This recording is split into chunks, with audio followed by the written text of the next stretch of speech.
शिव हो जाने का अर्थ क्या है? आपके जीवन का संघर्ष क्या रहा, संघर्ष क्या रहा? मुझे लिटरली मैं आपको सच बताऊं तो मैं केवल उसको मुस्कुरा सकता हूँ। इंटरेस्टिंग यह है कि महाराजा मनु ने कोई मनुस्मृति नहीं लिखी। 2012 बैच के पीसीएस अधिकारी विश्वभूषण मिश्रा की कहानी किसी फिल्मी पटकथा से कम नहीं है। बचपन की एक छोटी सी ईर्ष्या ने उनके भीतर के कवि को जगाया तो दोस्तों से लगी एक जिद ने उन्हें प्रशासनिक सेवा की दहलीज पर ला खड़ा किया। यही नहीं, उनका चयन एक समय तकरीबन 1 दर्जन नौकरियों में हो गया था। आज जब उनकी कलम से आधा दर्जन से अधिक पुस्तकें निकल चुकी हैं, तब वे केवल एक अधिकारी नहीं बल्कि अध्यात्म के एक गहरे साधक के रूप में हमारे सामने हैं। वर्तमान में श्री काशी विश्वनाथ मंदिर न्यास के मुख्य कार्यपालक अधिकारी सीईओ के रूप में कार्यरत विश्वभूषण जी के जीवन में शिव केवल एक देवता नहीं बल्कि एक अनुभव है। द न्यूज रूम के साथ इस विशेष चर्चा में आइए समझते हैं कि आखिर शिव हो जाने का वास्तविक अर्थ क्या है और कैसे एक अधिकारी अपनी व्यस्त दिनचर्या के बीच धर्म और अध्यात्म को आत्मसात करता है। तो यदि आपको जानना हो कि शिव हो जाने का अर्थ क्या है, मनुस्मृति किसने लिखी है, चिरंजीवी का मतलब क्या होता है और पशुपतिनाथ को पशुपतिनाथ क्यों कहते हैं, तो फिर आपको यह इंटरव्यू पूरी देखनी पड़ेगी। नमस्कार, मेरा नाम है राजेश चंद्र मिश्र और डिजिटल प्लेटफॉर्म पर मेरे साथ आप देख रहे हैं द न्यूज रूम। और आज जिस शख्सियत से हम रूबरू कराएंगे ये हैं विश्वभूषण मिश्र जी, जिनके नाम में भूषण हो, जो शिव का सेवक हो और शिव का उपासक भी हो। उसके कर्म की खैर व्याख्या मेरे जैसा अल्पज्ञ आदमी क्या ही करेगा। तो सीधे उनसे बात करेंगे और जानेंगे उनके इस प्रशासनिक अधिकारी से होते हुए लेखक के तौर पर उनकी इस जीवनी। उनकी किताब भी है मेरे हाथ में, मैंने अनुभव से सीखा है। मैं अभी पढ़ रहा था, उनके इंतजार जब उनके आने का कर रहा था। सर, सबसे पहले तो इस व्यस्तता में आपने समय दिया, इसके लिए बहुत बहुत आभार। और काशी में कोई आदमी हो, शिव का सेवक हो और शिव के दरबार में हो, तो उसके जीवन में बात करने से पहले थोड़ा सा उस महादेव के बारे में भी बात कर लेते। काशी जो क्षेत्र है, हम जिस काशी के रहते हैं, यहाँ बाबा विश्वनाथ का दरबार है। काशी को अविमुक्त क्षेत्र भी कहा जाता है। और बाबा विश्वनाथ का जो दरबार है, तो ये विश्वनाथ के दरबार, नाम जो विश्वनाथ है, अलग अलग जो ज्योतिर्लिंग है सबके अपने नाम है। इसकी कुछ महिमा और महात्मा आप बता सकें, हमसे साझा कर सकें, जो आपको सुन रहे हो वो जान सकें। दरअसल अब मुझे लगता है कि हम लोग सरकारी नौकरी कर रहे हैं और नौकरी में हमारी ये अपने मन से चुनने की स्वतंत्रता नहीं होती कि हम कहाँ काम करेंगे। बिल्कुल।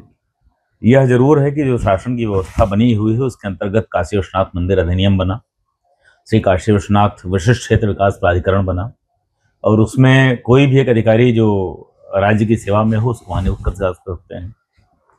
तो मात्र वहाँ नियुक्ति हो जाने से कोई व्यक्ति परंपरा पर बोलने का अधिकारी हो जाए, हम मुझे लगता है उचित नहीं है। अच्छा। तो मैं मुख्य कार्यपालक अधिकारी काशी विश्वनाथ मंदिर के रूप में कार्यरत हूँ। इस नाते बोलना मुझे लगता है मेरा अधिकार नहीं है। और वहां पर नियुक्त ना होता तो संभवतः ये प्रश्न आप मुझसे पूछते नहीं या कोई नहीं पूछता। नहीं, मेरे उसके पूछने के बेटा कि आप पढ़ने लिखने के दिलचस्प वाले आदमी हैं। लेकिन यहाँ नियुक्ति के कारण ये पूछने का मतलब होता है कि उत्तर देते समय मुख्य कार्यपालक अधिकारी काशी विश्वनाथ धाम हो जाता हूँ। अच्छा। तो इस विषय पर बात करने के मुझे लगता है कि जो काशी के विद्वान हैं, जो काशी की परंपरा के विद्वान हैं, वह अधिकृत लोग हैं। मेरा एक पक्ष हो सकता है, आपका एक पक्ष हो सकता है, अन्य लोगों का एक पक्ष हो सकता है और प्रत्येक व्यक्ति अपने पक्ष को व्यक्त करने के लिए स्वतंत्र है। लेकिन जिस पद पर मैं हूँ वहां रहकर उसको व्यक्तिगत पक्ष को व्यक्त करना या हमारी समझ है उसको व्यक्त करना, मुझे लगता है कि वो हो सकता है कुछ संशय भी। कोई नहीं, अगर प्रोटोकॉल उसमें तो नहीं, कोई प्रोटोकॉल नहीं है। बस मेरा ये कहना है कि जितने लोग हमें आपको देख रहे हैं इस समय, उन्हें भी यह ज्ञात होना चाहिए, बस ये ध्यान होना चाहिए कि मैं चूंकि कार्यालय की क्षमता में वहां हूँ, तो अच्छा होगा कि भगवान विश्वनाथ के बारे में जो धारणा वह स्वयं बनाते हैं वह बनाए, किसी मैं प्रभावित करने की स्थिति में नहीं हूँ। तो आप 2012 से बैच के आप उत्तर प्रदेश में सेवा के लोक सेवक हैं। आपकी यात्रा गाजीपुर से शुरू होती है बतौर डिप्टी कलेक्टर। इस तकरीबन 1.5 दशक, 1 साल में पूरा ही हो जाएगा, 1.5 दशक की यात्रा है। पीछे पलट कर देखते हैं तो क्या पाते हैं, कितना अपने आप को संतुष्ट पाते हैं? कैसी रही यात्रा, कितनी अच्छी रही? 100% संतुष्टि। या तो नौकरी में आने के पहले दिन से तय था कि अगर किसी भी कारण से असंतुष्ट रहा किसी दिन, तो अगले दिन मैं यहाँ रहूंगा नहीं। हाँ, आपके नौकरी ये प्रथम दिन से तय था और आज तक तय है। यह नौकरी भी मुझे लगता है कि 5वीं नौकरी है जो मैं जिसमें हूँ, और शेष 4 नौकरियां मैंने दूसरी नौकरी पा ली हो इसलिए छोड़ा, वैसा नहीं। एक शाम को बैठे और मुझे लगा नौकरी ठीक नहीं लग रही तो छोड़ दिया। अरे वाह। तो ये नौकरी भी जब तक ठीक लग रही तभी तक। और आप जब इस सर्विस में आए, वो भी एक बड़ा ही टर्निंग पॉइंट टाइप की आपकी कहानी है कि बात बात में शायद आपके दोस्तों जी। से कोई शर्त लग गई थी कि ये परीक्षा निकलेगी कि नहीं निकलेगी, और आपने उस जुनून में भरा और इसको क्रैक उस कर समय तो किसी नौकरी में जाएंगे ये भी नहीं सोचा था।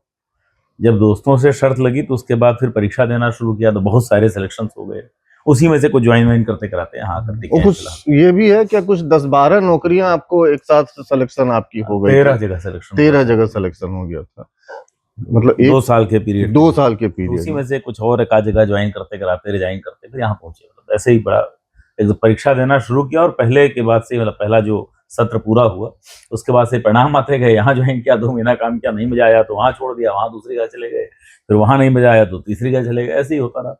तो अभी ये समझ लीजिए कि ये मैं अपनी बात नहीं कर रहा हूँ, और यहाँ मैं कह सकता हूँ कि ये काशी विश्वनाथ धाम में होने के नाते वाला प्रश्न नहीं है। तो यह कह सकता हूँ ये शुरू की अवस्था की अनुभूति है। वो सप्रयास भी हो सकती है, बिना प्रयास के भी हो सकती है, और नियति के द्वारा जब आपका एक मुझे लगता है आध्यात्मिक उत्कर्ष का कोई एक स्तर पहुंचता है तो आप वहां तक पहुंचते हैं। तो यह लेकिन मन में पहले से तय है, आप आनंद में जहां नहीं है उसे त्याग दीजिए। उसे त्याग दीजिए। वह नौकरी हो, मनुष्य हो, स्थान हो, किसी प्रकार का कोई वृत्ति हो, किसी प्रकार का कोई व्यसन हो, आनंद में नहीं है तो त्याग दीजिए। जब तक आनंद में है तब तक पूरा आनंद लीजिए। जो आप लोगों की सर्विस है, जिस सर्विस से आप जुड़े हैं, ये अपने आप में एक तरह से कहिए कि राउंड द क्लॉक आप लोग इंगेज रहते हैं, चीज़ों में इन्वॉल्व रहना, चाहे आप अभी जिस पद पर हैं सीओ काशी विश्वनाथ, या इसके पहले जब भी रहे होंगे। इसके बीच भी आपकी, मैं अभी तो किताब पढ़ रहा था और मुझे जहाँ तक जानकारी की कई 3-4 किताबें आपकी शायद आ चुकी हैं। तो ये लेखक वाला भाव मतलब शुरू से था मन में, लेखक दिल के किसी कोने में जीवित था, नौकरी के पहले भी और साइमल्टेनियसली नौकरी के साथ साथ? और शिव अपनी योजना से करा लेते हैं जो कराना होता है। ये भी मैं एक आध बार बोल चुका हूँ सार्वजनिक रूप से कि मैं छोटा था, कक्षा 2 में पढ़ता हूँ मुझे लगता है। अच्छा। 2 या 3 में से ही। मेरे बड़े भाई हैं, 3 साल मुझसे बड़े हैं, तो उन्होंने एक कविता लिखी थी। अच्छा। सुंदर कविता थी, तो मुझसे 2 क्लास आगे थे। पिताजी ने देखा, उनको कविता अच्छी लगी, तो उन्होंने एक बड़ी अच्छी सी उनको नोटबुक दी। तो मैं छोटा था, लेकिन मेरे अंदर ईर्ष्या बहुत थी। मेरे बड़े भाई बहुत बहुत सज्जन हैं, बहुत सीधे हैं। बचपन में उनको पिताजी कहते थे सत्यवादी राजा हरिश्चंद्र, वाह। जो सत्य बोलते थे, असत्य कभी नहीं बोलते थे। उनसे अगर कोई पूरे गांव में कोई बदमाशी हुई है, उनको बुलाया जाए तो वह छुपाएंगे नहीं, सत्य बताएंगे, भले उसमें गलती अपनी हो, त्रुटि अपनी हो, डांट खाने का डर हो, कुछ भी हो। और मेरी स्थिति ये थी, बचपन में मुझे पिताजी ही प्रेम से भी और कई बार चढ़ाने में भी, या उस रूप में कि जो प्रवृत्ति होती है किसी बालक की, तो मुझे कहते थे धानु पिल्लई, अच्छा। नटवर लाल, इस टाइप की चीजें बोली जाती थी। तो मेरे मन में ईर्ष्या बहुत थी उस समय। भैया जो थे उनको डायरी मिली या नोटबुक मिली, तो केवल इस कारण कि इनको मिल गई, मुझे कैसे नहीं मिली। इस जिद में जाके मैंने भी 4 टूटी फूटी मुक्तियों में कविता बनाई, ले जाके दिखा, मैंने भी लिखा, मुझे भी चाहिए। तो भैया का जो प्रवाह था वो मैं कहता हूँ कि नेचुरल था। वो लिखते तो शायद और अच्छा लिखते आगे तक, लेकिन जैसा होता है बहुत से लोगों के बचपन की बहुत सारी धारणाएं मृत हो जाती हैं। तो उन्होंने लिखा, उसके बाद नहीं लिखा। और मैंने जो वो आउट ऑफ जेलसी, जो ईर्ष्या के भाव से जो कविता पहले लिखी थी, उसके बाद वो लिखता गया समय समय पर। क्लास 2 से? जी। तो ऐसे ही पूरा एक कहिए यात्रा चलती रही, अलग अलग समय के भाव कविता में व्यक्त करने की प्रवृत्ति रही। ये कविता जो है मैंने अनुभव से सीखा है। ये ग्रेजुएशन फाइनल ईयर में था मैं, मुझे लगता है उसके आसपास, या किस सन की बात रही होगी? 2002-3 की बात, 2003 की बात है। उस समय प्रारंभ हुई कविता, और फिर ये पूरा एक समय लेते हुए इसमें जीवन का जो प्रत्येक कोई ऐसा महत्वपूर्ण भाव आया, इसका जैसे शीर्षक ही है मैंने मैं अनुभव अनुभव से से सीखा है। सीखा। ग्रेजुएशन पूरा होने वाला है, आगे करियर किस दिशा में जाएगा पता नहीं, क्योंकि विश्वविद्यालय में एडमिशन लिया था कि छात्र संघ का चुनाव लड़ेंगे, राजनीति करना है। एडमिशन लेने के बाद चुनाव ही नहीं हुए, 3 वर्ष का समय बीत गया, हाँ, छात्र संघ चुनाव पर कुछ रोक और लग गई। ऐसी योजना बनाई नहीं थी। तो अब करें क्या?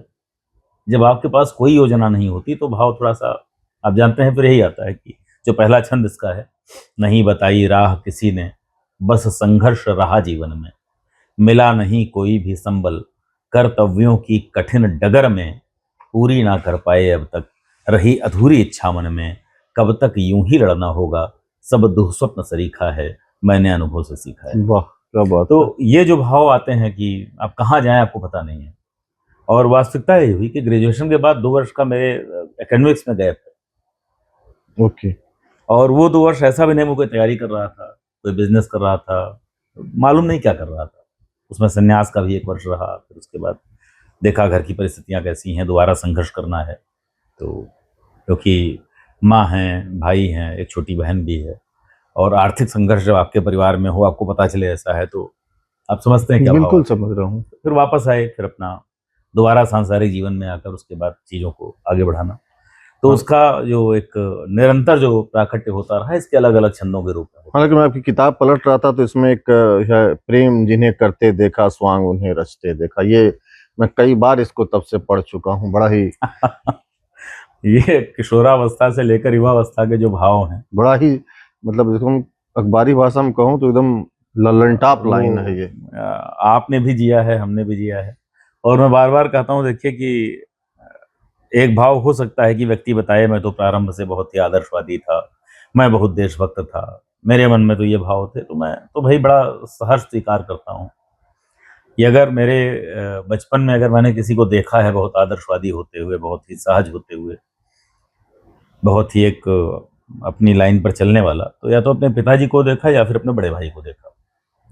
अपने जीवन के लिए कहा जाए तो मेरे अंदर वो बचपन की जो जो भी भाव होते हैं, चाहे वो ईर्ष्या का भाव हो, चाहे वो द्वेष का भाव हो, चाहे अहंकार की प्रवृत्ति हो, सब था कुछ ना कुछ। तो उसमें ये सारी चीजें भी थी जो किशोरावस्था में जो सहज आकर्षण इस लाइन को होते अगर आप हैं, अपने शब्द में पढ़ युवावस्था में चीजें होती हैं, प्रेम होता है, विछोह होता है, स्नेह होता है, सब कुछ था। मैं बहुत साधारण मनुष्य का जीवन जीते हुए यहाँ तक पहुंचा हूँ, और यहाँ तक जब पहुंचा हूं, ये भी मनुष्य का, साधारण मनुष्य का ही जीवन जी रहा हूँ। तो क्योंकि भाव साधारण है, बीच में असाधारण अनुभूति होती है, शिव की अनुभूति करने की, आनंद की अनुभूति में रहने का प्रयास होता है, परंतु वो बस जैसे ध्यान लगाने बैठते हैं ना, एक आध सेकंड के लिए आपका लगता है, विचार शून्य होता है, फिर विचार आ जाते हैं। तो ये शिव की अनुभूति करना भी लगभग वैसा ही है। बिल्कुल वैसा ही है, बिल्कुल। और शिव हो जाने से अधिक मनुष्य के जीवन में अद्वितीय हो जाना, श्रेष्ठ हो जाना कुछ है नहीं। बाकी तो जो भी पहचान आपकी होती है, आप जानते हैं, पत्रकार होना, अधिकारी होना, वकील होना, डॉक्टर होना, राजनेता होना, किसी मंत्री पद पर बैठे होना, ये सब मामला, वो नहीं, आपने गाना सुना होगा, खेल तमाशा मिट्टी का। बिल्कुल खेल तो तमाशा। सारा मामला मिट्टी का है केवल, क्योंकि हम लोग जिस संस्कृति को मानते हैं, धर्म ग्रंथों के अध्ययन में मेरी रुचि रही बचपन से थोड़ी, और घर में वही था ही, बिल्कुल। वो टीवी नहीं था, रेडियो नहीं था, तो बस झलकता वही भी था। है आपके व्यक्तित्व में, आपके कृत्य में। और मस्तिष्क शांत रहने वाला नहीं था, हरदम मस्तिष्क कहीं ना कहीं काम करने में, खुराफात में लगा होता था। दोपहर में जब कोई नहीं खेलने वाला मिल रहा है, कोई बात करने वाला नहीं मिल रहा है, टीवी और रेडियो टाइप की चीजें या वो अखबार उसमें होते नहीं थे गाँव में, तो बस सारे वेद पुराण रखे थे, पढ़ो, तो पढ़ते थे, उसमें कहानियां उसकी पढ़ते थे। तो बचपन से वो, अब बचपन में उसका अर्थ नहीं समझ में आता था, उस रूप में एटलीस्ट नहीं, कहानी जैसा लगता था। अब बड़े हुए हैं, और विशेष रूप से अभी जो भाव चल रहा है, उसमें बार बार वह भाव आता है, और चीजों के अर्थ अनावृत होते हैं अपने आप। तो अब उस अनावृत्ति की अवस्था में जब आप देखते हैं, तो लगता है कि जीवन का जो, जैसे मैंने कहा कि शिव हो जाने का अर्थ क्या है, कि जब हम आप बात कर रहे हैं तो लोग ये भी बात करते हैं, आपने देखा होगा बहुत सारे पॉडकास्ट आते हैं, इंटरव्यू आते हैं, वार्ता होती है, जी जी। लोग बताते हैं कि आप इस नौकरी में कैसे पहुंच गए, आपके जीवन का सफर क्या रहा, संघर्ष क्या रहा। मुझे लिटरली, मैं आपको सच बताऊं तो मैं केवल उस पर मुस्कुरा सकता हूँ। अभी जो भाव हैं उस पर मैं केवल हंसता हूँ, या केवल मुझे एक अनुभूति होती है कि जैसे कुछ छोटे बच्चे हों, कंचे खेल रहे हों, या जिस समय चंद्रगुप्त बैठे रहे होंगे और चरवाहे थे और सम्राट का रोल कर रहे थे, रोल कर रहे तो थे, उसमें चाणक्य देखकर मुस्कुराए होंगे। मुस्कुराए हैं। पोटेंशियल पहचाना तो ले गए अपने साथ। तो ये जितनी बातें होती हैं मुझे वास्तव में बच्चों जैसी लगती हैं। हम जिस परंपरा से आते हैं, देखिए कथा है, दो कहानियां मैं आपसे डिस्कस करूंगा। बिल्कुल बिल्कुल। महाराजा रेव की कथा है। पुत्री थी उनकी, चाय लीजिए, चाय लेते हुए बात करते हैं। उनकी पुत्री थी रेवती जी। जी। तो कहते हैं प्रथम सर्ग का प्रथम कल्प था। अनेक सर्ग होते हैं, हर सर्ग में एक कल्प होता है, हर कल्प में एक सतयुग, एक त्रेता युग, एक द्वापर युग, एक कलयुग होता है। 28वां इसमें श्वेत वाला कल्प चल रहा है। तो प्रथम कल्प, सर्ग का प्रथम कल्प था, उसका प्रथम सतयुग था, यानी प्रलय के बाद की रचना थी। उस प्रथम सतयुग में महाराजा रेव हुए, उनकी पुत्री हुई रेवती। रेवती का विवाह नहीं मिल रहा था, सुयोग्य वर नहीं मिल रहा था। ठीक। तो महाराजा रेव ने एक दिन सोचा कि चलते हैं ब्रह्मा जी से पूछते हैं। अच्छा। गए ब्रह्मा जी के यहाँ। ब्रह्मा जी यज्ञ की आहुति डाल रहे थे, समाप्त होने वाली थी, तो बैठ गए। तो उन्होंने जो भी दो चार आहुतियां बची थी डाली। फिर पूछा, राजन कैसे आना हुआ? तो कहा कि महाराज, पुत्री को तो आपने बना दिया, आप ही सृष्टि करता है, इसका वर कहाँ बनाया है? तो ब्रह्मा जी मुस्कुराए, उन्होंने कहा यही नियत था। जब तुम लौटोगे तो तुम्हारे आने में जो समय लगा, यहाँ बैठकर तुमने चारे चाहों में जो देखा, और जाने में जो समय लगेगा, तो ब्रह्मलोक की कालगणना और पृथ्वीलोक की कालगणना अलग अलग है। तो वहां पहुंचोगे, तुम्हारे जाने तक तो 27 कल्प बीत चुके होंगे। 28वें कल्प का द्वापर युग चल रहा होगा। वहां ब्रज क्षेत्र में तुम्हें बलराम मिलेंगे, उनसे विवाह कर देना। तो दाऊ जी की पत्नी रेवती माता का ऐसे पूरा सिद्धांत है। अब ये उन्होंने जो कहा था उसका मर्म समझिए। आप कभी एक सूक्ष्मदर्शी टेलीस्कोप जो होता है, अरे सॉरी, माइक्रोस्कोप पर जाइए। लैब में जब आप देखते हैं और वहां आप किसी बैक्टीरिया का फॉर्मेशन या फंगस का फॉर्मेशन देखते हैं, जिसका लाइफ स्पैन, जीवन चक्र कुछ सेकंड का होता है, तो आप देखते हैं बहुत तेजी से ऐसे ऐसे भन भन भन भन भन, क्योंकि आपका जीवन कुछ कई वर्षों का है, कई दशकों का है, तो आपको भन भन भन भन जैसा लगता है, बहुत जल्दी जल्दी बीत रहा है। लेकिन वो उसी में उत्पन्न होता है, उसका बचपना बीतता है, उसका किशोरावस्था बीतती है, उसकी जवानी बीतती है, उसका बुढ़ापा बीतता है, उसकी मृत्यु होती है, बीच में संतान उत्पन्न भी करता है, परिवार भी बनाता है। उसके लिए वो कुछ सेकंड पूरा जीवन, पूरा उसका जीवन चक्र, वही पूरा जीवन चक्र। तो अब कल्पना करिए कि ब्रह्मा जी जो शाश्वत हैं, देवलोक जो शाश्वत है, शिव का लोक जो शाश्वत है, उनके अनुसार आपका कुछ साल का जीवन कैसा है? भन भन भन भन भन भन। उसी बैक्टीरिया की उस कॉलोनी में कोई प्रधानमंत्री बन जाता होगा, कोई मुख्यमंत्री बन जाता होगा, कोई कलेक्टर बन जाता होगा, कोई रिपोर्टर बन जाता होगा, वो भी सामाजिक जीवन जी रहे हैं। वाह। अमीबा का जीवन देखिए, या उसका कर रहा हूँ जो दीमक की कॉलोनी देखिए, बड़ी ऑर्गेनाइज्ड होती है। आप पढ़िए उसके बारे में, तो उसमें नेताओं की, मतलब स्टेट्समैन की अलग वो होती है, सैनिक की अलग होती है, इसकी अलग। बट आपके लिए उसका मतलब भी कुछ होता है कि आप एक हायर बीइंग हैं, आप चेतना प्रज्ञा के स्तर पर उससे उच्चतर श्रेणी में हैं। उसके जीवन का सत्य वही है। तो हमारे देहधारी मनुष्य के रूप में इस जीवात्मा के जीवन का सत्य ही है, और हमको उसको जीना भी चाहिए। हमें प्रेम भी करना चाहिए, हमें मित्रता भी करनी चाहिए, सब करना चाहिए। शत्रुता भी हो जाए तो कर लेना चाहिए, युद्ध भी कर लेना चाहिए, करना चाहिए, वो मनुष्य के रूप में। और ये इसका भी हमारे शास्त्र उदाहरण देते हैं कि राम जब आते हैं, राम के रूप में कहिए, परब्रह्म जब आते हैं, तो परब्रह्म की अनुभूति है राम को, लेकिन पत्नी खो गई है तो शरीर का धर्म निभाना है, तो विलाप करते हैं। और आपको ये कहीं कंफ्यूजन ना हो जाए कि राम साधारण मानव जैसे रो रहे हैं, इसलिए सती की कथा डाल दी कि माता सती को भ्रम होता है तो जाती हैं सीता के रूप में, पूछती हैं कि, और खड़ी होती हैं, झलक दिखाती हैं केवल। परंतु भगवान राम जो है, उनको ब्रह्म होने की अनुभूति है और लीला कर रहे हैं। तो जब हमें ब्रह्म होने की हमें अनुभूति हो जाती है कि हम साक्षात शिव स्वरूप हैं, हम सभी, आप भी, मैं भी, सभी, तो हम लीला करते हैं। और जब लीला नहीं कर रहे होते तो हम लिप्त होते हैं, और जब लिप्त होते हैं तो हमें अहंकार होता है, तब हमें दुख होता है, क्षोभ होता है, विक्षोभ होता है, विषाद होता है। और इन अनावश्यक अनुभूतियों में हम अनावश्यक कभी प्रमाद में, कभी मद में, कभी विषाद में पड़ते हैं। जब आप उससे मुक्त होते हैं तो आप आनंद में होते हैं।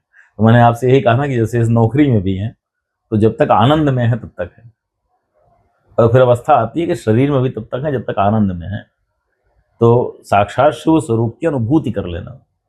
बस मैंने कहा लेकिन बहुत साधारण जीवन है कि वो कुछ आपसे बात करते हो, कुछ सेकंड के लिए आंखों में चमक आती है वो, और फिर ध्यान भट जाता है, फिर मैं वशभूषण हो जाता हूँ।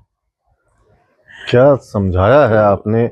मुझे लगता है कि अब तक मैंने तमाम इंटरव्यूज किए हैं और बहुत लोगों से मिला रहा होगा, लेकिन ये जो परसेप्शन है ये मेरे लिए भी एक नया सीखने के लिए है आपसे। और आपके जो जो आप बताए कि बचपन में चीज़ें खेलने और उसमें मोबाइल और टीवी और रील नहीं था, तो फिर आपने आध्यात्मिक किताबें पढ़ी, और मुझे लगता है कि इस घर में संस्कार भी उसी परिवेश में उसी हिसाब से रहे होंगे। वो सारा चीज़ आपके व्यक्तित्व में घर में वही दिख रहा है। किताबें थी तभी तो पढ़ पाए, हमारी खरीदने की भी तो उम्र नहीं थी उस समय।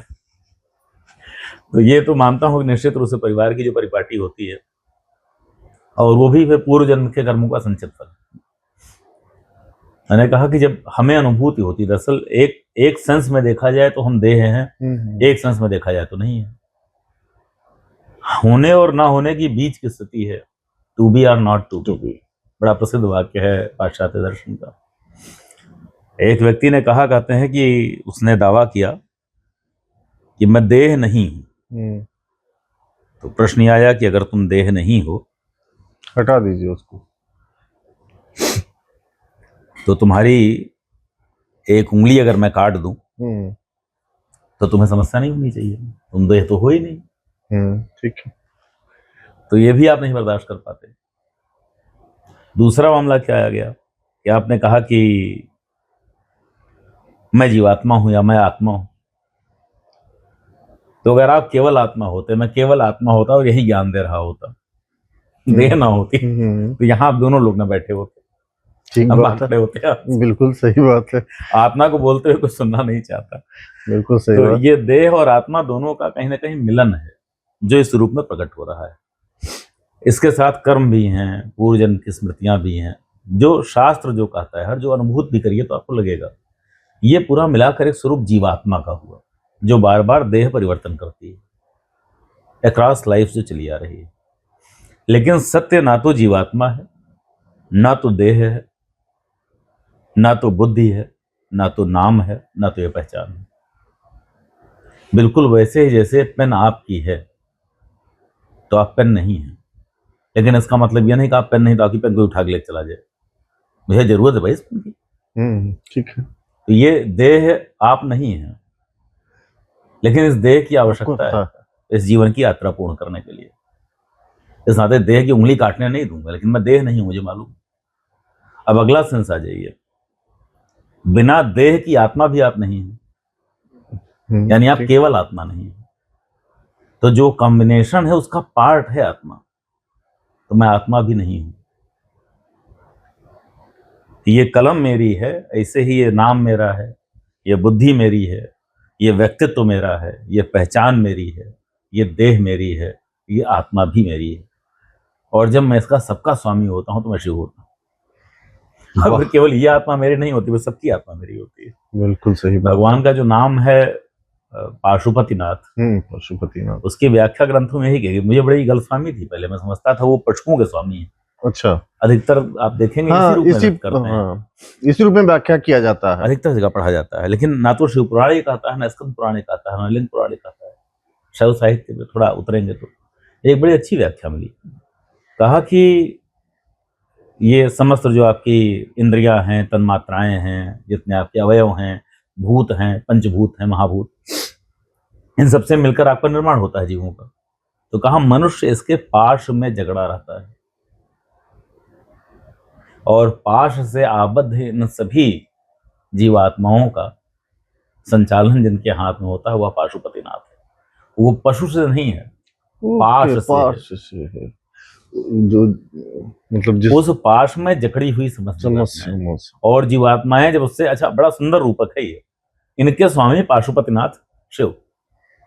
तो पाश से मुक्त हुआ तो कौन? क्योंकि दो ही हैं, या तो पाश में है तो बाहर है, जो बाहर है वो शिव है। जो बाहर नहीं हुआ वो पाश में। पाश से मुक्त होते ही आप शिव होते हैं। जी, मैं मतलब ये व्याख्या वाकई ये तो मतलब मेरे लिए भी नया है बिल्कुल, या मुझे लगता है कि बहुतेरे लोगों के लिए हम नया लोग होगा। पढ़ते नहीं इसलिए, सब लिखा है पहले से। मुझे एक बड़ा थोड़ा सा गलतफहमी हुई थी कि मुझे कुछ नया पता चल गया है, वो भी आपसे बताऊंगा। बड़ा विचित्र संयोग है। मैं बनकर गया था ऑब्जर्वर उड़ीसा के चुनाव में, ओके। और वहां जब पहुंचे तो 2019 की बात है, 2019 के लोकसभा चुनाव। लोकसभा चुनाव में, लोकसभा विधानसभा वहां। तो साथ में हुए थे क्या? मुझे याद नहीं, मुझे अच्छा 2019 नहीं का नहीं, साथ नहीं हुए थे, साथ नहीं हुए थे, 2019 का लोकसभा ही रहा होगा वो। 2019 का लोकसभा नहीं सर, साथ हुआ था। विधानसभा का तो खैर मुझे नहीं याद है, लेकिन हाँ। लोकसभा का तो याद ही है। चलिए। जी, लोकसभा तो कंफर्म था। हाँ जी। लोकसभा था तो मैं वहां ऑब्जर्वर बन के आप गए थे उड़ीसा। तो ऑब्जर्वर बन के जब गए तो उसी समय वहां पे महेंद्रगिरी पर्वत भी है, वहां भी गया। तो महेंद्रगिरी पर्वत भगवान परशुराम का स्थान है। संयोग से मुझे ऑब्जर्वर बनाकर उसी जिले में भेजा गया था। मैं इसलिए कहता हूँ शिव की योजना होती है, नियत होता है। मैं वहां नहीं पहुंचा होता तो ये अनुभूति नहीं आई होती। भगवान परशुराम के स्थान पर गए, कुछ देर ध्यान व्यान किया, तब भी ना आई होती। साथ में लाइजन में वहां के डिस्ट्रिक्ट एक्साइज अफसर लगे थे और डिस्ट्रिक्ट टूरिज्म अफसर लगे थे। तो वहां से निकलते उन्होंने कहा सर पास में एक मॉनेस्ट्री है, अच्छा। बौद्ध विहार है, वहां चलेंगे। हमने कहा चलो। तो वो पहुंचे वहां पर, चंद्रपुर मॉनेस्ट्री। हाँ, नाम तो सुना है मैंने, मैं गया नहीं हूँ। संयोग देखिए कि वो जिसकी वो बुद्ध धर्म के जो दूसरे सबसे बड़े बुद्ध के बाद जिनको मानते हैं, पद्म संभव, उनको डेडिकेटेड है मॉनेस्ट्री। परशुराम पद्म संभव। पद्म संभव का जीवन चक्र कैसा है कि वो कमल के फूल पर एक शिशु के रूप में वहां के राजा को मिले। राजा ने पालन पोषण किया, थोड़ा बड़े हुए तो बौद्ध भिक्षु हो गए साधना के माध्यम से। फिर उनकी पूरी कथा चीन जाते हैं, वहां के राजा ने उनको मरवाने का प्रयास किया। और उनके जीवन के कई दृष्टांत ऐसे हैं जो कथा के अनुसार आता है, बौद्ध कथा में जो आता है जी जी जी जी, कि उन्हें गुफा में बंद किया गया, आग था। लगा दी गई, फिर वो राख से खड़े हो गए। ये सारा कुछ है तो कहानी। जब वो पूरी कहानी मैंने सुनी तो मुझे लगा यार ये भी कुछ ऐसे हैं जिनकी मृत्यु नहीं हो रही है। और हमारे यहाँ चिरंजीवी परशुराम जी भी हैं।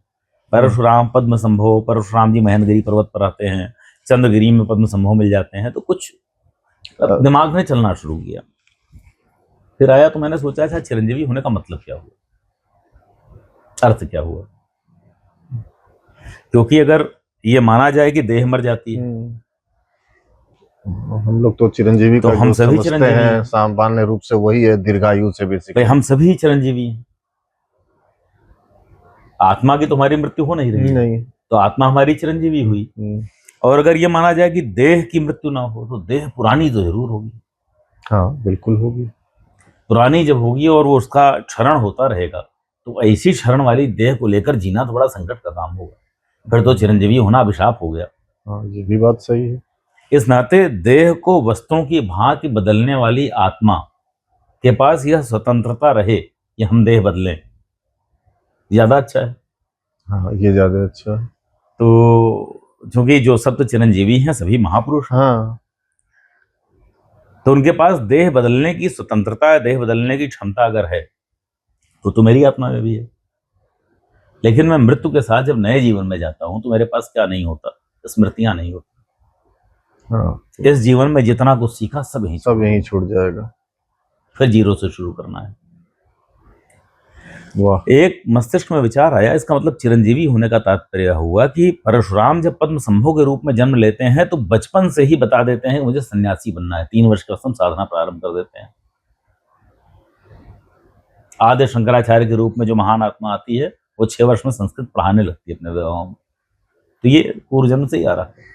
तो आप वो पूर्व जन्म की स्मृतियां लेकर आगे बढ़ रहे हैं, तब आप चिरंजीवी अनंत काल के लिए देह बदलते रह रहे हैं। ये मुझे ऐसा प्रतीत हुआ। लौट कर आने के बाद मैंने ये बात कई लोगों से बताई जो दर्शन पर बात करने वाले हैं और हमारे समाज के। तो प्रत्येक व्यक्ति ने कहा नहीं, सोच तो बहुत नई है, बहुत नया आइडिया है। बिल्कुल नया एकदम। उसके बाद ये मेरी पुस्तक है सनातन संवाद कथाएं, ये भी महादेव ने लिखवा ली है। 2024 में प्रकाशित हुई। 2023 में जब उस पर काम कर रहा था तो उसमें एक कथा है तपस्वी कौशिक धर्म व्याध, महाभारत से उठाई गई है। उसमें सनातन के जो प्रमुख संवाद है उनका ये संवाद कथा के रूप में है। तो तपस्वी कौशिक और धर्म व्याध की कथा महाभारत में है मूल। और उस कथा में हमने जो इतना देर मैंने आपको समझाया ना, वो एक लाइन में निपटा दिया है। लेकिन इतना देर अगर मैंने उस पर सोचा ना होता तो एक लाइन समझ में ना आती। पढ़ा पहले भी कई बार होगा, रनिंग रेफरेंस में उस पर कभी विचार नहीं हुआ। तपस्वी कौशिक धर्मव्याध से पूछते हैं, हे धर्मव्याध, मृत्यु क्या है? और धर्मव्याध कहते हैं कि हे तपस्वी कौशिक, जिस समय यह जीवात्मा अपनी देह को त्यागता है और नवीन देह धारण करता है, तो पुरानी देह की समस्त स्मृतियां ही छोड़ जाता है। इन स्मृतियों का विलुप्त हो जाना ही मृत्यु है। वाह, बिल्कुल क्योंकि देह निरंतर मर रही है। आज आप आधुनिक विज्ञान पढ़ते हैं, बायोलॉजी पढ़िए, उसमें बताया गया कि हमारी प्रत्येक सांस के साथ सांस का जो केमिकल फार्मूला है वही है जो दहन का है। और हम सभी जो साइंस पढ़ने वाले हम जानते हैं कि बड़ा फेमस एक वो है स्टेटमेंट है बायोलॉजी का, respiration is slow combustion, combustion is fast respiration. दोनों का सेम केमिकल फार्मूला है, बस कंबस्टन में जो दहन होता है उसमें बहुत तेज घटता है, सांस में धीरे धीरे घटता है। जला ये भी रहा है। क्या जला रहा है? हमारी मृत हो चुकी कोशिकाएं, उनसे फिर ऊर्जा उत्पन्न करता है जो और नवीन कोशिकाओं का निर्माण होता है। तो ये भी हमने पढ़ा कि एक व्यक्ति का जब जन्म होता है तो प्रत्येक क्षण उसकी कोशिकाएं मरने लगती हैं, नहीं बनने लगती हैं। और मात्र 3 वर्ष में वह समय आ जाता है जब उसकी 3 वर्ष पूर्व की एक भी कोशिका जीवित नहीं बचती, सब बदल चुकी है। और यह प्रत्येक 3 वर्ष में पूरा हो जाता है साइकिल। तो यह देह तो आज भी वह नहीं है जो हाई स्कूल में थी, स्मृतियां हैं। मैंने हाई स्कूल में ये किया था, मैंने इंटर में ये किया देह था। की एक भी सेल नहीं बची है, एक भी कोशिका नहीं बची, सब कोशिकाएं बदल चुकी हैं, केवल स्मृतियां कंटिन्यू। तो देह का एक एक कंपोनेंट जो बदल गया, लेकिन स्मृति कंटिन्यू। जैसे आप मोटरसाइकिल ले आइए, एक बार में पूरी ना बदलिए, लेकिन उसका एक एक पार्ट, एक बार इंजन, एक बार नट बोल्ट, फिर ये वो सब बदल जाए over a period of time, तब भी मोटरसाइकिल का नंबर वही रहेगा, नंबर वही रह जाएगा। क्योंकि वो रजिस्ट्रेशन उसका उसी वक्त का है जब आपने लिया था। समय समय पर बदलवाया है चीजों को, ड्यू परमिशन ले लेके ड्यू बदलवाया। परमिशन लेके बनवाया। अगर मान लीजिए इंजन पर 66 नंबर होता, आपने आरटीओ परमिशन लेके इंजन बदलवाने जा रहे हैं, मॉडिफाई जो भी चीज कराया वो सारे पार्ट बदल जाए, क्या बात, तो भी गाड़ी का एग्जिस्टेंस बिल्कुल वैसे ही आपकी देह है, बिल्कुल वैसे ही रहेगा और नंबर उसका वही रहेगा, नंबर उसका वही रहेगा। मुझे लगता नहीं कि जितना कुछ आप बता चुके ये किसी नॉर्मल बातचीत का ये हिस्सा कभी हो पाती, और कुछ पूछने के लिए बहुत शेष बच नहीं गया है, क्योंकि आपने धर्म, अध्यात्म सब कुछ को समझा दिया। आखिरी बात बस मैं ये पूछ लेना चाह रहा था, हम भविष्य में भी उम्मीद करें कि कोई आपकी नई किताब आपके इस अनुभवों को साझा करते हुए, और खासकर बनारस और काशी के अनुभव को साझा करते हुए कोई आ सकती है एक। और उसी में ये बता दीजिए, इस नई पीढ़ी तमाम लोग हैं जो आज भी चाहे लाख नौकरियां आ जाएं, लेकिन ब्यूरोक्रेट्स को देख के सबके मन में इच्छा होती है, तो नो डाउट है हर आदमी एक बार फॉर्म तो जरूरी भरता है। इस नई पीढ़ी को क्या बोलना चाहेंगे? दोनों सब जवाब आप एक ही में क्लब करके बता सकते हैं। शिव की जो योजना है वह होगा। यह एक वाक्य अपने आप में संपूर्ण है, चाहे वो पुस्तक आने के बारे में हो, चाहे जो युवा हैं उनके सिविल सर्विसेज में जाने के बारे में हो, या नौकरी के अलावा जो दूसरे क्षेत्र में जाने के बारे में हो। हम प्रायः कई बार लगता है, मैंने कहा ना, जैसे वो सिविल सर्विस तो इस देश में कहते हैं नेशनल हॉबी है। मेरी कदापि मैं सर्विस की बात कर रहा था, इच्छा नहीं थी, एकदम नौकरी की इच्छा नहीं थी। जब पढ़ रहा था तो मुझे मालूम है, चूंकि पिताजी बचपन में नटवरलाल खाते थे तो नाते रिश्तेदार पूछे, उनसे कह नहीं सकते थे कि हम तो केवल यूनिवर्सिटी में टाइम पास कर रहे हैं या कुछ और कर रहे हैं, तो मजबूरी में बताना पड़ता था, तैयारी करने की सोच रहा हूँ। It was never thought upon, कभी नहीं था। शर्त लगी, उसके बाद 2-4 महीने वही पढ़ के एग्जाम दिया गया, हो गया। उसके बाद लगातार होने लगा सिलेक्शन। तो ये शिव की योजना ही तो थी, और ये केवल मैं अपने लिए नहीं कर रहा हूँ, मतलब ये भी समझिए कि जैसे सिविल सर्विसेज में मेरा 2 बार फाइनल सिलेक्शन एक तरह से हुआ जी। आईएएस अलर्ट आपको मिला भी था, आईएएस प्रॉपर नहीं मिल पाया। तो उसके पीछे कारण यह नहीं था कि वहां मैंने परीक्षा खराब दी थी, मैं आपको बहुत सत्य बता रहा हूँ। नहीं, और पीसीएस में पहली बार में टॉप कर गया, यहाँ 3rd रैंक आ गई, तो यह नहीं था कि यहाँ बहुत अच्छा एग्जाम दिया था। उस साल का, जिस साल का मैं यहाँ टॉपर था, 2000 एग्जाम ईयर 9 बैच 2009। था। तो उसका जब मेंस हुआ तो उससे ठीक पहले 2010 का आईएएस का मेंस हुआ। वो मैंने बहुत परफेक्टली लिखा, इतना बढ़िया लिखा कि आज भी मैं कहता हूँ कि सिविल सर्विसेज की मेरी मेंस की कॉपी निकाली जाए और उस साल के टॉपर की कॉपी आज भी निकाली जाए और मिला ली जाए तो हमें उससे बेहतर ही लिखा होगा। वाह। नंबर नहीं दिए, भाग्य है। और मैं बेहतर लिख ले गया था, ये भी भाग्य है क्योंकि मैंने पढ़ा उतना नहीं था। बड़ा व्यवहारिक भाई तो जब आपका। मैं परीक्षा में उत्तर देकर आया, उसके बाद बताओ पीसीएस का जब एग्जाम हुआ तो इसमें एक पेपर का आधा भाग मैं छोड़ आया था कि आईएएस इतना अच्छा कराया, मैं यहाँ करके क्या करूंगा। एक पेपर का आधा भाग छोड़ दिया था। मतलब एक पेपर में दो पार्ट होते, ए बी बी होता का जो है। बाद वाला था, जो अंतिम मेरा पेपर हाँ। था, लॉ का ही लास्ट पेपर था, सब्जेक्ट लॉ लास्ट में आता है, तो उसका द्वितीय भाग का जो सेकंड में पार्ट था उसका आधा हम छोड़ आए थे कि आईएएस तो इतना अच्छा करिए, उंगली दर्द करने लगी, लगातार दो मेंस देना, एक मेंस दे काली पे दूसरा लिख रहे, मैं बोर हो रहा था, छोड़ आया वहाँ। उसमें मैं टॉपर रहा, उसमें आपके सामने बैठा हूँ, जो पीसीएस की सबसे अच्छी उसमें सर्विस एक तरह से मानी जाती है, उसमें आपके सामने बैठा हूँ, जिसके लिए मैं डेड श्योर था कि मैं तो टॉपर रहूंगा ही, और जितनी बार दिया हर बार यही लगता था मैं तो टॉपर रहूंगा, इतना अच्छा लिख कर आया हूँ। और आज भी उस बात को लेकर मुतमईन हूँ, लिखा मैंने ठीक था। जैसे बाहर आए, जब रिजल्ट आया, हाँ, आप इतने और कॉन्फिडेंस के साथ बोल रहे हैं कि वो कॉपी निकाल के अगर उस समय भी कॉन्फिडेंस यही था। तो बाहर आए, जो दोस्तों ने कहा कि यार तुमने पढ़ा कितना था, ऐसी बात कर रहे हो, तो मैंने कहा ये इंपॉर्टेंट नहीं है, और मैं आज भी कह रहा हूँ ये इंपॉर्टेंट बिल्कुल नहीं कि मैंने पढ़ा कितना था, इंपॉर्टेंट क्या मैंने लिखा कितना था, लिखा मैंने पूरा ठीक था। अब इसे चाहे भाग्य मानिए या जो भी मानिए कि भाई आया ही प्रश्नों जो मेरा पढ़ा हुआ था, तो मुझे बहुत अच्छे से आता था। वाह। और दूसरा भाग्य मानिए या जो भी मानिए कि नंबर देने वाले ने पढ़ा नहीं, मैंने क्या लिखा था उसने नंबर अपने मन से दिए। तो ये एक ऐसा बिग सर्किल है ना, एक बड़ा प्रवाह है, बड़ा चक्कर, नियति उसकी, नियति है। नियति मनुष्य को पहुंचा देती है। उसकी मंजिल भगवान तक। श्री कृष्ण का कर्ण के साथ एक संवाद है, बड़ा सुंदर है कि जहां कर्ण को बताते हैं तुम्हें इधर आना चाहिए, कर्ण कहता नहीं मेरा मित्र है दुर्योधन, और क्या है सारी बात। तो उसी संवाद में आता है कि कृष्ण कर्ण को कहते हैं कि कर्ण, जो नियति का प्रवाह है उसके अनुसार घटनाएं घटती हैं। मनुष्य अज्ञान अथवा अहंकार के वशीभूत होकर प्रायः ही उसका श्रेय लिया करते हैं अथवा उस पर शोभ किया करते हैं। अतः धर्म के पक्ष में अपनी उपस्थिति सदैव सुनिश्चित करनी चाहिए। किसी मनुष्य का कोई श्रेय नहीं है, कोई मनुष्य किसी बात का उत्तरदायी नहीं है, लेकिन कर्ण समझता नहीं है। तो ये कलयुग चल रहा है, यहाँ प्रायः लोग कर्ण के भाव में होते हैं कि दुर्योधन मेरा मित्र है, मेरे लिए कर दे रहा है, ये मेरा शत्रु है। ऐसा भगवान कृष्ण के निरंतर साथ रहने वाले अर्जुन को भी हो जाता है, ये मेरे गुरु हैं, मेरे ना, नियति है। नियति से पीछे नहीं हटना है। महाभारत का युद्ध तो होना है, लड़ोगे कैसे नहीं। जिस समय भीष्म पितामह काशीराज की पुत्रियों का अपहरण करके ले जा रहे थे, तो कई बार एक नैरेटिव चलता है ना, परशुराम ब्राह्मण हाँ जी, क्षत्रिय वाला, बिल्कुल चलता, बिल्कुल चलता। अब कल्पना करिए, बार बार कहता हूँ, परशुराम का यह पक्ष देखो, काशीराज क्षत्रिय, उनकी पुत्रियां क्षत्रिय, एक क्षत्रिय का स्वाभिमान, उसकी बेटियों को स्वयंवर से एक क्षत्रिय उठाकर ले जा रहा है, हस्तिनापुर का नरेश उठाकर ले जा रहा है, जिसके पास सबसे बड़ी सेना है, किसी क्षत्रिय का साहस नहीं होता सर उठाने का, लड़ने का। परशुराम आते हैं लड़ने काशीराज की पुत्रियों के सम्मान के लिए। और जब परशुराम युद्ध करते हैं तो युद्ध लंबा कस चलता है। तो ऐसा नहीं कोई क्षत्रिय बड़ा कायर था इस नाते नहीं लड़ा था, लड़ने का भाव नहीं आया, क्योंकि नियति यह थी।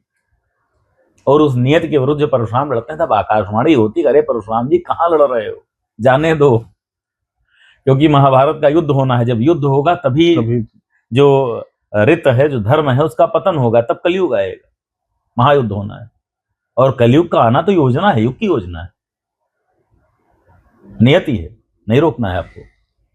तो परशुराम जी को जिस समय भगवान शिव ने दर्शन दिए थे और परशु अस्त्र दिया था, तो कहा था कि मेरे, उस समय भगवान शिव का अस्त्र परशु हुआ करता था, इनका नाम था भार्गव पुत्र, जमदग्नि पुत्र, भार्गव राम, भृगु के वंशज थे, तो कहा जमदग्नि के पुत्र थे, इनका नाम था रामभद्र, जो घर वालों ने दिया था, इनका नाम परशुराम नहीं था। अच्छा। भगवान शिव जब आते हैं अपना प्रधान अस्त्र परशु इनको उपहार स्वरूप दे देते हैं, वरदान स्वरूप देते हैं, कहते हैं अब इसको धारण कर तुम परशुराम कहलाओगे। तब ये परशुराम हुए। और उस समय कहा कि तुम्हें पृथ्वी पर आचार की रक्षा करनी है। अब आप कहेंगे आचार क्या है? तो मूलतः हमारी संस्कृति में जो प्रथम ग्रंथ है जिसको पढ़ा गया, आज आप देखते हैं फैशन है मनुस्मृति जलाने का। महाराजा मनु को रोज खूब गरियाते हैं। इंटरेस्टिंग यह है कि महाराजा मनु ने कोई मनुस्मृति नहीं लिखी। उनके ग्रंथ का नाम है मानव धर्म शास्त्र। मानव धर्म शास्त्र। और बहुत बाद में 6वीं शताब्दी के आसपास सुमति भार्गव नाम के लेखक हैं जिन्होंने मनुस्मृति नाम का ग्रंथ लिखा है। लेकिन सुमति भार्गव के नाम से मनुस्मृति कहीं नहीं बिकती, और महाराजा मनु के नाम से जो बिकता है उन्होंने लिखा नहीं है। भाई लोग उसका भी दान किए पड़े हैं, लेकिन ये भी अच्छा है, क्योंकि जैसे मैंने कहा कि हम बात कर रहे हैं, जब महाभारती कथाओं की बात मैं कर रहा हूँ, उसमें लिखे हुए स्टेटमेंट तो आपका बड़ी नई बात है, हमने पढ़ना छोड़ दिया है। तो मनुस्मृति का दहन करने के बहाने ही बहुत सारे लोग खरीदते हैं, नहीं तो किताब out of print out of print. अच्छा, कम से कम उस बहाने खरीद के पढ़े उसको। आप देखिए याज्ञवल्क्य स्मृति, नारद स्मृति जल्दी नहीं मिलेगी, मनुस्मृति खूब मिलेगी। भले ना पढ़ रहे हो, जलाने के लिए लोग साल भर में खरीदेंगे ही, तो किताब प्रिंट में रहेगी, उसका अस्तित्व दहन करने वालों के कारण बचा रहेगा। वाह। तो शिव की योजना कैसे अनफोल्ड होती है, देखिए वही भाव है। तो उस भाव में जो मानव धर्म शास्त्र नाम का ग्रंथ लिखा महाराजा मनु ने, उसमें उन्होंने मनुष्य के आचरण को नियंत्रित करने की बातें लिखी। उसको आचार कहा है। कहा मनुष्य को जो अपने आचार पर ध्यान रखने की आवश्यकता, सदाचारी होना चाहिए, दुराचारी नहीं होना चाहिए। बाद में उसके बाद लंबे समय तक आचार शब्द प्रयोग में रहा। फिर वाल्मीकि रामायण आता है, राम की कथा आती है त्रेता युग में। राम की कथाओं में चरित्र को महत्वपूर्ण बताया गया, बार बार चरित्र की बात होती है। आपका आचरण का सामान्यीकरण हुआ तो मनुष्य का चरित्र बना। उसके बाद अगला महाकाव्य आता है महाभारत। महाभारत में आचार और चरित्र से एक कदम और आगे बढ़ जाता है मामला, धर्म। बहुत सारे मनुष्यों के चरित्र का सामान्यीकरण धर्म होता है। तो जिसे महाभारत में धर्म कहा गया है वही वाल्मीकि रामायण का चरित्र है और वही मानव धर्मशास्त्र का आचार है। तो उस समय जब परशुराम जी को भगवान शिव ने दिया था, उस समय रामायण महाभारत तो था नहीं, और ये दोनों में परशुराम के रूप में प्रकट हुए हैं। तो उनसे कहा कि तुम्हें आचार की रक्षा करनी है। तो भीष्म को रोकते समय परशुराम कहते हैं कि फिर मेरा इस पृथ्वी पर औचित्य ही क्या है, मैं क्यों बार बार ये जन्म लेकर यहाँ अपने मतलब ये शरीर धारण किए हुए यहाँ घूम रहा हूँ, मैं किस लिए रहूंगा यहाँ? आचार की रक्षा मुझे करनी थी, आप कह रहे हैं आचार का पतन हो जाना है, तो मैं छोड़ देता हूँ पृथ्वी। तो भगवान शिव उनसे कहते हैं कि परशुराम जब कल की अवतार होगा कलयुग के अंत में, तो उसे आचार की शिक्षा कौन देगा? आचार का तो क्षय हो चुका होगा, पृथ्वी से समाप्त तो प्राय होगा, किसी के पास आचार नहीं होगा, सदाचार की रक्षा ही नहीं हो पाएगी। उसमें प्रायः चारों तरफ दुराचार का प्रभाव होगा। तो कहा उसे शस्त्र की और शास्त्र की, आचार की शिक्षा कौन देगा? तो जब श्रीहरि का कल की अवतार होगा उस समय की प्रतीक्षा में बहुत सुंदर एक जो इन्होंने हेडिंग लिखी थी, रामधारी सिंह दिनकर जी ने अपनी कविता का जो शीर्षक दिया था, परशुराम की प्रतीक्षा, बड़ी सुंदर है। लेकिन इसका मतलब उन्होंने जो लिखा है मैं उससे सहमत नहीं होता। मुझे अगर पुस्तक लिखनी हो परशुराम जी पर तो मैं लिखूंगा परशुराम की प्रतीक्षा। परशुराम जी की प्रतीक्षा कल की है, उसके बीच में सब कुछ देखने को विवश है वो। अब सोचिए कैसा वरदान है, क्या बात है। कि वो लगातार जी रहे हैं और जहां जहां धर्म का पतन इतना होने लगता है कि समस्या है धर्म दोबारा उठेगा कैसे, तो वहां फिर परशुराम का नाम आता है परंपराओं में। कहीं वो भूमिहार समाज को उत्पन्न कर रहे होते हैं धर्म की रक्षा के लिए, तात्कालिक रक्षा के लिए। कहीं जो एक महाराष्ट्र और उधर की तरफ आप देखते हैं चित्पावन ब्राह्मण समुदाय के बारे में सुना होगा, उनकी भी वन सुरक्षा वाली कथा सुनिए तो बताते हैं चिता से उठा के ब्राह्मण बना दिया और योद्धा बनाकर कहा जाओ युद्ध करो। वो परशुराम की जो परंपरा आती है जिसमें पेशवा आते हैं, वो एक समय मराठा खड़े होते हैं पूरे धर्म की रक्षा के लिए। एक परंपरा आती है जो कलरिया पिट्टू के माध्यम से जो दक्षिण भारत में केरल तमिलनाडु में उन्होंने अगस्त की नाड़ी परंपरा, तो ये सब जगह आपको परशुराम जी का नाम पढ़ने को मिलेगा। तो लगता है थोड़ा थोड़ा कहीं ना कहीं बीज बचा कर रख रहे हैं कि जिससे आचार जैसे भाई एक तरफ से ह्रास होगा तो पूरा ह्रास हो जाएगा। बिल्कुल। तो मुगलों का समय भी झेलना है, ब्रिटिश का पीरियड भी झेलना है, फिर तमाम तरह के विधर्मी विचार भी झेलने हैं, षड्यंत्र भी झेलने हैं। उनके बीच में परशुराम जी बीच बीच में कहीं कहीं हरियाली उत्पन्न कर देते हैं कि जिस समय कल की आएंगे उस समय तक आचार को बस बचा के रखना है। और बचा कर रखने के बाद फिर शास्त्र जो कहता है कम से कम मेरा तो उसमें बहुत मत है, मेरा उसमें विश्वास है, उसके बाद तो सब ठीक हो ही जाना है। इसीलिए मैं कहता हूँ कि शिवपुराण कहता है ना कि अनंत कोटि ब्रह्मांड भगवान शिव ने स्वयं को प्रकट कर दिया, फिर स्वयं में विलीन कर लेते हैं। तो मैं बहुत आश्वस्त रहता हूँ इस बात को लेकर कि अंत में तो मुझे शिव हो ही जाना है, मैं कितना भी भटक जाऊँ मैंने कहा ना, बचपन में मेरा भाव बड़ा अजीब बिल्कुल, सा था। मेरे बताया पिताजी आपने। मुझे नटवरलाल और दानव पिल्लई नाम से बुलाते थे। तो ऐसे ही मनुष्य के जीवन में, मनुष्यता के जीवन में, सभ्यता के जीवन में ऐसे क्षण आते हैं कि जिस समय लगता है सब कुछ बह गया। लेकिन शास्त्र क्या कहता है? शास्त्र कहता है शिव ने ही प्रकट किया है, तो शिव की योजना से ही सब कुछ हो रहा है। जो हमें बह गया प्रतीत होता है वही उनकी योजना है, और हमें अंत में शिव ही हो जाना है। हम सभी को शिव हो जाना है। वो एक श्लोक है ना, ओम पूर्णमदः पूर्णमिदं पूर्णात् पूर्णमुदच्यते पूर्णस्य पूर्णमादाय पूर्णमेवावशिष्यते। वह ऐसा पूर्ण है कि उससे पूर्ण निकाल लो फिर भी पूर्ण ही शेष बचता है, और पूर्ण मिला दो फिर भी पूर्ण शेष बचता है, बचेगा। और जो निकाला या मिलाया जाता है वह भी संपूर्ण होता है। तो ये शिव का भाव है, ये परब्रह्म का भाव है। इसको लेकर तो हम जी सके, यही प्रार्थना है, यही कामना है, यही आचार्य की रक्षा है। इच्छा तो नहीं कर रही है इस वार्तालाप को बंद करने की, और मुझे लगता है कि ये मेरे तमाम लोगों से मैं मिला, इंटरव्यू किया, और ये अविस्मरणीय रहेगा मेरे लिए। और मैं उम्मीद करूंगा कि जो इसको देखें वो पूरा सुने, उनको अपने जीवन में जरूर उनको मार्गदर्शन मिलेगा कि अध्यात्म और जिस शिव की नियति की बात विश्वभूषण जी बता रहे हैं वो कितना माने रहता है। सर बहुत बहुत धन्यवाद आपको, आपने इतना समय दिया, हम इसके लिए आपके आभारी हैं। बहुत धन्यवाद। आप